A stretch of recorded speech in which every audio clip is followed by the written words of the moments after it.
So we're going to be doing Restylane lift in this area. It's a great volumizer. It's a deep volumizer, and it works great to highlight these areas where she has some areas of concern. So one of the key elements, I think, in safety of fillers is obviously you want to avoid vascular injury or vascular injections. So I like to, when I'm doing malar injections, I like to inject in a pillar fashion because I'm going deep to superficial, meaning from the deep tissue all the way to the subcutaneous tissue, and it gives you a pillar effect. So I'm injecting antegrade and retrograde. So you're constantly moving the needle and you're going antegrade, retrograde. So you're really, it's almost impossible to be able to get into a blood vessel in that manner. Plus, these are areas that are devoid of major blood vessels. We can talk about areas that have major blood vessels, but these are devoid of that area. So one is for safety and the other is for maximal effect.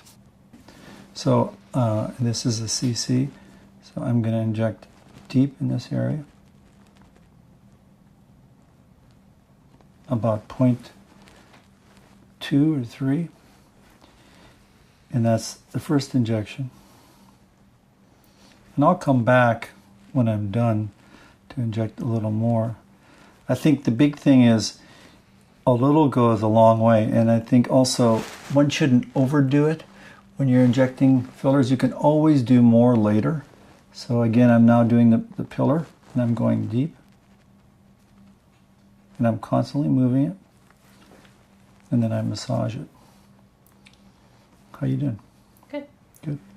So, and then the other thing I like to use in my office is I use a highlighting. I use a back light so I can highlight and see exactly, I want to see the malar eminence shining just as I'm going from the zygomatic arch to the malar eminence to the inframalar area, and that needs to be the highlight. So when you look at somebody in the front view, that's what you see. You see their cheeks and their lateral zygoma, and you really want to be able to accentuate that.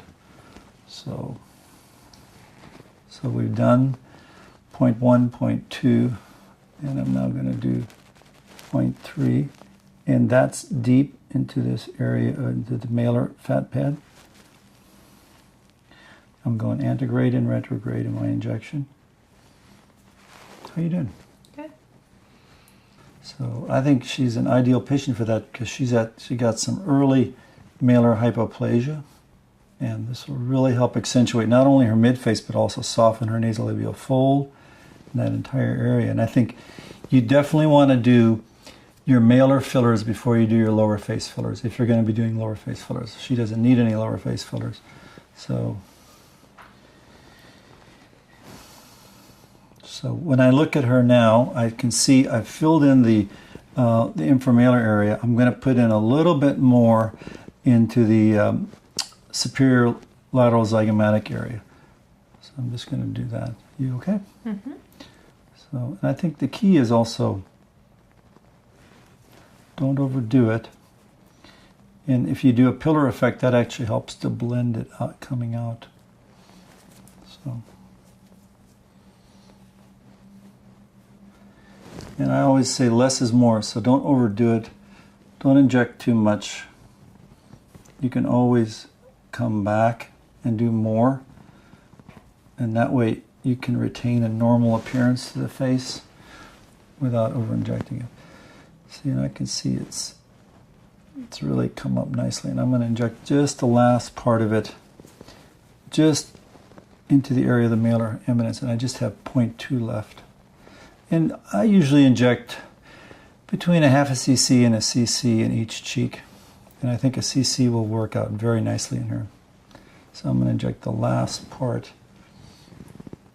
in that upper area. Good. Okay.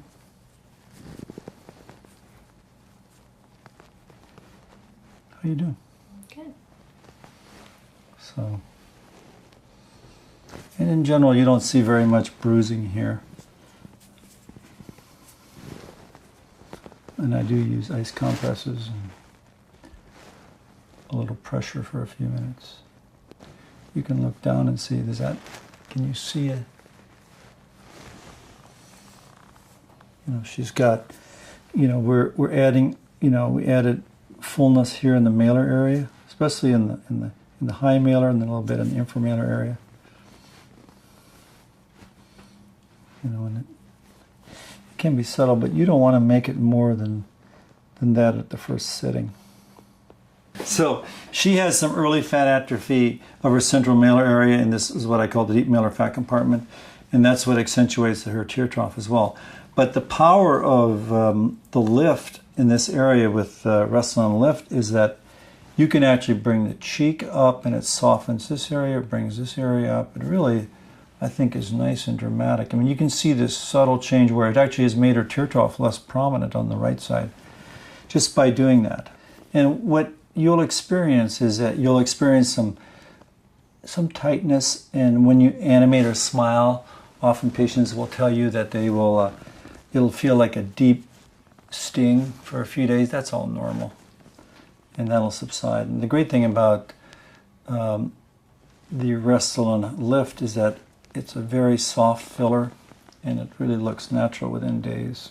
So I can see we've injected and given her some malar highlights from the zygomatic arch along the malar prominence, and then we've filled in her inframalar fat pads or fat compartments on both sides. So she's got a nice improvement in her cheek area. It's softened her nasolabial folds. It's even softened her tear trough area in this area. That's given her a nice natural look. And the key with doing malar augmentation is you want to put it in where you get natural highlights, and also not overdoing it, because that doesn't look good and it gives you that kind of cheeky appearance, and you don't want that.